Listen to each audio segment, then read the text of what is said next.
আক্রমণে 11 নম্বর জার্সি নিয়ে Suman Mia left wing. বিভিন্ন স্টেডিয়ামে কিন্তু দীর্ঘদিন খেলে যাচ্ছেন, কলাবাগানে খেলেছেন, বেশেস্ট হামিদুর রহমান কমলাপুর যেটা স্টেডিয়াম সেটিতেও তিনি খেলেছেন। সুমন মিয়ার কথা বলছিলাম, উঁচু করে বাসিয়েছেন, শট ছিল, করেছেন 10 নম্বর জার্সি নিয়ে রাফি, রাখতে পারেননি, করে যাচ্ছেন। অনেক স্বেচ্ছাসেবক রয়েছে, 2-3টি গ্রামের এই যুব সমাজকে আমরা অভিবাদন জানাই।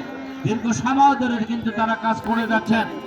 আক্রমণে ঢাকা দক্ষিণ ক্রীড়া চক্র ক্লিয়ার করছেন জার্সি নম্বর 7 নিয়ে শাকিল আহমেদ, 4 নিয়ে শরীফুল ইসলাম।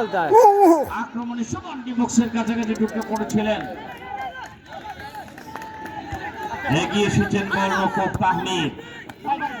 দুরন্ত যে ফুটবলের গতি সেটি কিন্তু এই মাঠ কিন্তু তা প্রমাণ করেছে।